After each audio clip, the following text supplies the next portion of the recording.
Vamos con un tema que es muy, pero muy, muy polémico. Por ahí dicen que hay dos grandes temas polémicos en el mundo y este es uno de ellos, sin lugar a dudas, la despenalización del aborto. Porque creo que sí es muy importante no decir el aborto. Yo creo que realmente nadie está a favor del aborto, que nadie dice, sí, sí, que vive el aborto. Lo que uno dice es que no se criminalice a una mujer por haberse sometido o quererse someter a un aborto. Hoy está con nosotros Adriana Jiménez Patlán. Ella es directora de la Red de los Derechos Sexuales y Reproductivos en México. Qué gusto tenerte aquí. Muchas gracias por la invitación. ¿Estás de acuerdo con lo que acabo de decir? Que en realidad creo que nadie está a favor del aborto, sino de la despenalización o descriminalización. Eso. Ok, estoy completamente de acuerdo. Yo creo que es justamente muchos de los argumentos que nosotras utilizamos. ¿Quién puede estar realmente ante una decisión tan difícil que tienen que tomar las mujeres? No es, ya, hoy muy feliz voy y me paro a la clínica para la interrupción legal del embarazo. No, es una decisión que pasa por muchos procesos, pero además también hay que recordar que es un evento reproductivo en la vida de las mujeres. El aborto pasa en algún momento, algunas veces inducido, otras veces natural, a veces ni siquiera te das cuenta que en algún momento estuviste embarazada y bueno, tuviste un aborto espontáneo. Entonces tenemos que entender que es un evento en la vida de las mujeres porque forma parte de lo que nosotras somos biológicamente. Claro, bueno, y aquí nos gustaría mucho escuchar tu opinión. Para nosotros tú eres lo más importante, trabajamos para ti definitivamente. ¿Qué es lo que piensas? 53220300 es nuestro teléfono y por redes, ya sea Instagram, Twitter o Facebook, @elombligo_CDMX. Y bueno, a ver, hay una ola verde. Así es. Por eso traes la mascada verde. Esta ola verde, si no me equivoco, realmente inició en Argentina. Quiero decir, la utilización del color verde como una forma de decir, estamos pidiendo esto, que se nos escuche en esta parte que tiene que ver con nosotras. Sin embargo, todo el mundo opina y de hecho hasta hace poco cuando le preguntaron al presidente López Obrador dijo, bueno, no quiero hablar ahorita de eso, pero a lo mejor más adelante y que se haga algún tipo de consulta. Y yo me quedé pensando, ¿y por qué los hombres tendrían que votar a favor o en contra? Así es, bueno, dos cosas. Uno, efectivamente, el pañuelo verde se ha vuelto un símbolo de la marea verde. Nació en Argentina, pero tiene una historia que tiene que ver con los derechos de las personas. No sé si recuerdas las madres de la Plaza de Mayo que buscan a los nietos de sus hijos desaparecidos en Argentina, usan una pañoleta en la cabeza cada vez que se reúnen en la Plaza de Mayo los viernes. Cuando empieza todo el tema de la despenalización en Argentina, era muy importante sumar a esta lucha a las madres de la Plaza de Mayo. El color tiene que ver un poco más porque las compañeras en Argentina no querían que se vinculara a ningún partido político, entonces había muchos colores que ya estaban vinculados a los partidos. Este fue como el único que no estaba ligado a uno de ellos y de ahí se convirtió en un símbolo para toda América Latina porque vimos cómo se desbordaron en las calles niñas, adolescentes, mujeres en Argentina. Ok, el asunto es que ni así, ni aunque de verdad las calles se desbordaron y casi todas las mujeres o una gran cantidad de mujeres estaban en la calle exigiendo este derecho y ni aún así se los conceden. No, inclusive Menem, que es diputado allá en Argentina. Bueno, que lo acaban de condenar a no sé cuántos años. Bueno, un tipo como ese, que la verdad ha sido un mal político, un mal representante de las personas y contra los derechos humanos en Argentina, casi no había ido a las sesiones. El día que se tenía que votar por la despenalización del aborto se paraba ahí para decir que no. Y tienes razón, los hombres no tendrían por qué opinar en las decisiones y en los cuerpos de las mujeres. En todo caso, se tienen que hacer responsables ellos también de cómo tener un consenso para no tener hijos con alguien y también no embarazar a las mujeres. Eso es correcto, porque es que a final de cuentas, y lo sabemos, en cuántas ocasiones no ha pasado, que es que estoy embarazada y fue la última vez que viste al amigo, porque no lo vuelves a ver nunca más. Y entonces, aquí creo que hay que ser muy claros con ciertos temas, ¿no?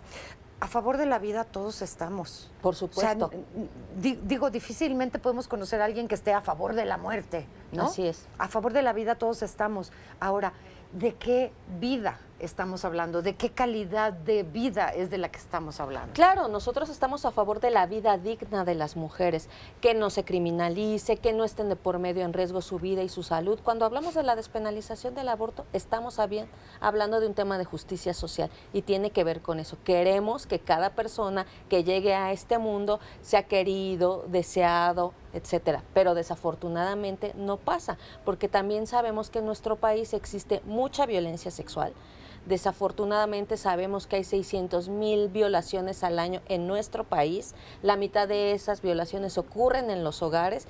El 60% son de personas conocidas, tu primo, tu hermano, tu padre biológico, padrastro, tío, etcétera. Ayer estaba viendo una noticia justamente que agarraron a uno, ¿de cuántos? Pero agarraron a uno que había violado sistemáticamente a sus hijas y las había embarazado. Gracias a Dios, ese monstruo está en la cárcel en este momento, pero a ver, una parte tiene que ver, sí, con las violaciones y con los abusos, otra tiene que ver con los engaños, otra tiene que ver con el amor, etcétera.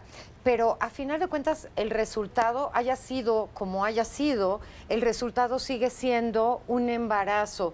Y lo que un embarazo significa, de entrada, pues todo lo que habías pensado que ibas a hacer con tu vida, que ya no va a ser, y luego viene esta calidad de vida que le vas a poder o no dar a ese niño, ¿no? Así es. En la Ciudad de México nos ha demostrado justamente la despenalización, nos da cifras de las mujeres que han acudido, A ver, ¿no? qué interesante. Más de 230,000 mujeres han venido de todo el país, incluso extranjeras, a la interrupción legal del embarazo desde que se aprobó en 2007 hasta la fecha.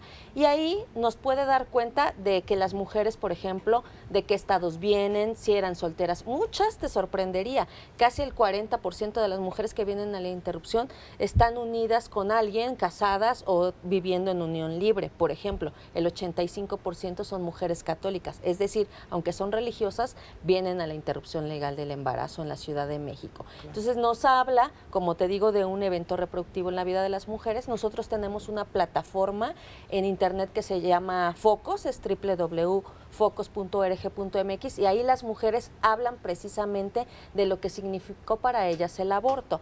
Es decir, en cierto momento aborté, pero después pude volver a tener hijos con una pareja con la cual estaba mucho más cómoda, pude terminar la universidad y entonces dedicarme a lo que yo quería, que pudo haber sido ser abogada, bióloga, ¿no? Claro. Vivía una relación de violencia y tuvieron que recurrir a la interrupción para dejar de tener una vida con violencia y que ese niño o niña también la sufriera. También el aborto es un acto de amor para otras personas, que empieza por uno mismo, pero que también significa que no traigas al mundo niños o niñas que van a sufrir. Exacto. Estábamos platicando hace poco con el doctor Miguel Ángel, se me fue el apellido. Él es terapeuta, psicólogo de niños y adolescentes. Y pues parte de lo que él decía tenía que ver justamente con que en muchas ocasiones los niños o los adolescentes violentos, problemáticos, también vienen de hogares donde no se les quería, no se les dio la atención, no se les entregó el amor, porque es que a veces se nos olvida que no es nada más tener un hijo por tener un hijo, sino darle a ese hijo la atención, los abrazos, el cariño, en fin, todo lo que requiere esta parte de la maternidad. Que además tiene que ver también con que la maternidad sigue siendo únicamente casi toda depositada en las mujeres. Total. Cuando deberían de también intervenir los hombres, que son los padres, la familia también como un asunto de soporte porque es un trabajo, y el Estado, ¿no? Brindando, por ejemplo, guarderías de tiempo completo, que los horarios de hombres y mujeres en este país no sean extenuantes, que te permitan precisamente cuidar y criar a los niños y niñas que habitan en una familia, por ejemplo. Exacto. Entonces no es solo un asunto personal, sino tiene que ver con un asunto de Estado, todo lo que significa el cuidado y la crianza de los niños y las niñas, que sean bien queridos, bien arropados en los hogares. Nos comentabas una cifra en 11 años de que se ha despenalizado el aborto en la Ciudad de México. Así es. ¿De cuántas mujeres estamos hablando que han abortado? 230,000 mujeres desde abril del 2007 a la fecha. Ok, estamos hablando de 11 años. 11 años. Ok, si 200 y tantas mil mujeres han abortado legalmente en esta Ciudad de México, ¿de cuántos abortos clandestinos que pueden llevar o han llevado a la muerte de la madre y a circunstancias realmente traumáticas y desgarradoras podríamos estar hablando? Bueno, hay una organización que se llama Alan Guttmacher que hace investigación y dice que pueden ser aproximadamente 500,000 al año. Cifras de mujeres que han interrumpido un embarazo y que es en condiciones clandestinas y que puede poner en riesgo su vida y su salud. Entonces hay que recordar que es muy importante que así como en la Ciudad de México, la Marea Verde y otros movimientos han estado luchando por la despenalización del aborto en todo el país. Me parece que ya es una necesidad que ocurre porque ves también las cifras, el segundo estado que más viene a la Ciudad de México es el Estado de México, el que sigue es Puebla y luego Hidalgo, y bueno, pues vienen de todos los lugares, pero es muy importante que si están viniendo, pues el estado de donde vive cada una se haga cargo de situaciones como esas que requieren las mujeres. Pero también hay que recordar que el aborto es legal en ciertas circunstancias en todo el país. Por violación es legal en todo el país. Sin embargo, en muchas ocasiones no lo quieren llevar a cabo. Digo, este tipo de noticias las leemos todos los días. Así es. Existe la norma 046, que es la norma por el que se rige la Secretaría de Salud de cómo tienen que atender a las mujeres víctimas de violencia sexual, y entre ellas habla que se les tiene que brindar como un servicio de emergencia la interrupción legal del embarazo sin que haya denuncia. Eso es muy importante que lo sepan las mujeres. Entonces nosotras en la DDCER acompañamos esos casos de aborto legal precisamente por si les niegan el servicio. Tratamos de que a todas se les atienda igual, no tendrían que ir acompañadas de ninguna organización civil, pero mientras eso sucede, pues nosotras estamos justamente, las mujeres se ponen en contacto con nosotras y nos dicen, queremos acudir al sector salud a interrumpir un embarazo por violencia sexual, y las acompañamos. Ok, y a ver, y por violencia sexual y por no violencia sexual, el tema es si una mujer en otra parte que no sea la Ciudad de México aborta y es acusada y llegan y la detienen, ¿de cuántos años de cárcel estamos hablando? Pues varía por el estado, pero hay desde los 4 hasta los 15 años en las que las mujeres pueden estar en la cárcel. Mi tema es, ¿por qué una mujer tendría que pasar un solo día en la cárcel por haber tomado una decisión que a final de cuentas en realidad a ella es a la única que afecta realmente? Porque todo el mundo opinamos y mucha gente, no, pero ¿cómo es posible? Bla, bla, bla. Pero ¿quién mantiene a ese bebé? ¿Quién mantiene a esa mamá? ¿Quién se hace cargo de llevarla, de traerla, de los pañales, de todo lo que se necesita? Nadie. Así es. Pero para opinar y para condenar, todo el mundo. Así es, no debería de existir ninguna mujer en la cárcel, ninguna averiguación previa por una mujer que ha decidido interrumpir un embarazo. Fíjate que me quedé pensando en cosas que hemos escuchado mucho por ahí, como por ejemplo, pues si no querían tener un hijo, pues se hubieran cuidado antes, no utilicen el aborto como anticonceptivo. ¿En qué momento alguien cree que un aborto con todo lo que conlleva, no nada más físicamente, sino emocionalmente, es una especie de pastilla del día después? Sí, no, bueno, ahí, por ejemplo, también hablábamos de que hace falta la responsabilidad de los hombres también, ¿no? Entonces, ¿en qué momento hay un consenso o van juntos, por ejemplo, a decidir un método anticonceptivo? Por ejemplo, también nosotras hemos hecho fiscalización de los métodos anticonceptivos en distintas partes del país y muchas veces no les otorgan la información a los adolescentes. Imagínate darles un método anticonceptivo. Ellos van y lo solicitan, pero hay mucho estigma alrededor también de los adolescentes de por qué lo usan, no están en edad, etcétera. Entonces ahí hay una contradicción. Para unos casos, ¿por qué no los utilizan? Y para otros les parece que son muy jóvenes. Nosotras decimos, hay edades en que los adolescentes y las personas jóvenes ya pueden decidir y pueden acudir a los centros de salud. Tenemos primer lugar mundial, los mexicanos, las mexicanas adolescentes. Primer lugar mundial en embarazos adolescentes. Así es. Pero más grave aún, niñas de 10 a 14 años. Y ahí no tiene que ver con el tema de los métodos anticonceptivos. Ahí hay abuso sexual. Y eso, desafortunadamente, lo hemos podido comprobar todos los días que tenemos casos. Por ejemplo, tuvimos un caso de una niña que llega con nosotros de 10 años. Que bueno, pues había sido violada, nos busca para que su mamá, para que podamos hacerle el apoyo de la interrupción legal del embarazo. Afortunadamente la niña podía confiarle eso a su mamá, regresa a su escuela primaria, le cuenta a otra niña y ahí se destapan 5 casos más. Las mamás nos buscan, ¿quién crees que ejercía la violencia sexual? El director de la escuela primaria. Entonces, ahí no estamos hablando de métodos anticonceptivos, ahí estamos hablando de otra cosa que debemos evitar. ¿Cómo es posible que tú no puedas tener a las niñas en un lugar seguro como es la escuela o son las casas y que ocurran estas situaciones? Claro, Adriana, ¿por qué este tendría que ser un tema únicamente de las mujeres en la que no tendrían por qué opinar otros, especialmente los caballeros? Bueno, como decíamos, porque tiene que ver que es un trabajo de nosotras para toda la vida. No es que ya después de gestar nace el niño y tiene cierta edad y puedes ya decir aquí terminó mi trabajo. Es un trabajo que dura todo el tiempo que tienes un hijo. Y es un trabajo además no solamente del cuidado y la crianza, también significa la alimentación, la calidad de vida que le das, la escuela a la que va, de qué cosas lo quieres rodear, además de cuestiones deportivas, intelectuales. O sea, es un asunto que te dura para siempre. Entonces, como hablábamos, recae siempre en nosotras, sobre todo si no tienes un soporte familiar, abuelos, amigas, primas que te ayuden y además el hombre que no utilizó el método anticonceptivo se fue, bueno, pues eso nos toca a nosotros. Pero además lo que es un hecho es que, por ejemplo, una mujer, una chica que tiene un hijo joven, sobre todo si es adolescente o algo, se sale de la escuela, o sea, porque ya no puede. De hecho, algunos programas digamos, públicos del gobierno que son para apoyar a las adolescentes, pues te van a apoyar, no sé, con 1,000 o con 2,000 pesos.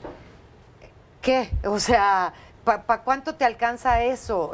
Si son consultas, si son ultrasonidos, si es alimentación especial, si es que ya te dio sueño, si es que no estás a tu 100% tal vez para poner atención en la escuela, si es que vas a hacer la comidilla y vas a ser señalada por los compañeros y las compañeras. O sea, hay mucha deserción de la escuela justamente por el tema del embarazo. Sí, efectivamente, nos ha tocado también en algunos otros lugares que los directores dicen que tienen que sacar a esa adolescente porque da mal ejemplo, cuando, bueno, ahí están violando el derecho a la educación del adolescente y se les olvida que parte de las cosas que se necesitan dar es educación sexual integral en las escuelas. Qué métodos utilizar, que no haya noviazgos violentos durante la juventud, por ejemplo. Entonces, al Estado también se le ha olvidado que tiene que apoyar precisamente también esa etapa de la vida de las personas jóvenes y adolescentes, brindando la información oportuna precisamente como un asunto de prevención y no después tener que pasar por todas estas situaciones de abandono o deserción escolar. Mira, tener un hijo, no cabe duda, es lo más hermoso que le puede pasar a una mujer que quiere tener ese hijo, ¿no? Que está preparada emocionalmente, físicamente, que su corazón está albergando esta ilusión en todo momento porque ya nazca ese bebé. Y entonces puedes pasar estos 9 meses que pueden llegar a ser molestos o no, ¿no? Digamos, esto a cada quien nos va de forma diferente, y pueden ser 9 meses increíbles y luego nace tu bebé increíble y entonces pues te encuentras con que no tenías dinero para mantenerlo porque el papá de tu hija, que es lo que nos ha pasado a la mayoría, pues simplemente no te pone ni un peso, ¿no?, para la manutención, y tú a ver cómo le haces, pero sacas adelante a tu hijo y lo ves crecer y te llenas de orgullo y una cosa preciosa, si lo querías tener, o sea, si estabas preparada para tenerlo. Pero es que si no, ni siquiera me puedo imaginar la tragedia que debe de ser no encontrar un trabajo, no encontrar quien te ayude a cuidarlo, no tener con qué mantenerlo, con qué mantenerte a ti, no tener dónde vivir y tener una cunita decente para que también él pueda dormir. Muy difícil. Sí, ahí, por ejemplo, como vamos a retomar lo que decías del presidente, ¿no? Que, por ejemplo, sometámoslo a consulta, en lo cual nosotros no estamos de acuerdo. ¿Por qué someter a consulta un derecho de las mujeres? Pero lo otro es precisamente que está demostrado que justamente porque el Estado se ha ido quitando como ciertas obligaciones, bueno, pues ya casi no existen guarderías del Estado, ¿no? Ahora, bueno, pues tienes que recurrir a una vecina, a una amiga, a una prima, y ahí está demostrado que pasa también mucha violencia sexual contra los niños, por ejemplo, ¿no? También en los hogares donde los dejas encargados, abusan de ellos. Entonces, falta toda una infraestructura que también permita a las mujeres hacer todo este cuidado y crianza de los niños, todo el trabajo de la maternidad.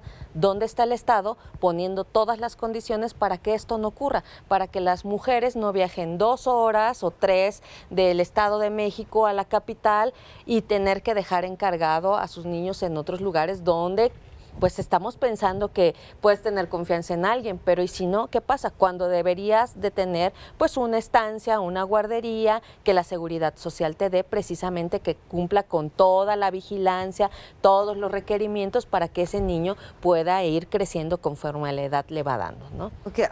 Toquemos el tema más delicado, porque lo que muchas personas dicen es, estás cometiendo un asesinato, porque un feto es un ser vivo desde el momento en el que late su corazón. Y a otras personas dicen, no, desde la misma concepción, o sea, el momento en el que se une un óvulo con un espermatozoide. ¿Cuál sería tu punto en este aspecto? Pues yo creo que ahí justamente lo que pasó con lo de la Ciudad de México es toda la discusión que hubo al respecto, y hay un debate científico, no de creencias religiosas, no de lo que yo pienso personalmente, sino un debate científico, y por eso se determinó que fuera hasta antes de las 12 semanas. Entonces ya hay precisamente sentencias de la Corte en ese sentido, no solo de la Suprema Corte de Justicia aquí en la Ciudad en México, sino también hay a nivel internacional una sentencia que se llama Atavia Murillo, que también habla precisamente de ese tema. Entonces ya hay mucha información al respecto, hemos avanzado, estamos en pleno siglo XXI, que ese debate debería de estar ya fuera de la discusión. ¿Sabes qué es triste y doloroso? Cuando se sabe de alguien que se sometió a un aborto, es una libertina, es una loca, es una... todos los nombres que se les pueda dar. ¿Por qué una mujer que quedara embarazada y perdiera y se sometiera a un aborto, ¿por qué tendría que ser llamada con todos estos nombres desagradables y que apuntan tanto, y que es meter el dedo en la llaga emocional y moral de las personas? Pues yo creo que hay también aquí en este país todavía la existencia del machismo, ¿no? También es querer seguir teniendo sometida a las mujeres. Eso también no les gusta, que tengamos libertad de decidir qué queremos hacer con nuestro cuerpo, qué queremos hacer con nuestras vidas, qué queremos estudiar, a qué nos queremos dedicar. Hay también alrededor de la libertad de las mujeres toda un movimiento de antiderechos que les parece que eso no debería de ser, y lo estamos viendo desafortunadamente en Brasil, por ejemplo, que ahora inclusive hay una ministra que se atreve a decir, aquí vamos a volver a que las niñas se vistan de rosa y los niños de azul. Entonces hay una oleada de personas que no están de acuerdo en la libertad de decisión de las mujeres y que están muy ligadas a los grupos religiosos. Oye, no sé tú qué opines, pero yo digo que si no estás de acuerdo con el aborto, pues no abortes. Así es. ¿No? Tan tan. Así es. Pero bueno, pues también tenemos que pensar que el aborto pasa y pasa en la vida de las mujeres, pasa en algún momento y que tenemos que ir pensando que eso no es una situación que las hace malas mujeres, claro, sino es una situación que sucede. ¿Dónde se te puede encontrar? ¿Cómo comunicarse con el grupo que representas? Bueno, estamos en Facebook como Red por los Derechos Sexuales y Reproductivos, también en Twitter con @DESRER y bueno, pues nos pueden buscar ahí en nuestras redes sociales o escribirnos. También nuestro correo es ddser@ddser.org.mx y ahí nos pueden escribir. Pues muchas gracias. Gracias. Muchísimas gracias por haber venido este día y por exponernos esta problemática de la que todos formamos parte. Muchos opinamos que no tendríamos por qué opinar, porque a final de cuentas ahora sí que solamente el que la trae cargando sabe de qué tamaño y qué tan pesada es su cruz. Adriana Jiménez Patlán, muchísimas gracias. Adriana es directora de la Red de los Derechos Sexuales y Reproductivos.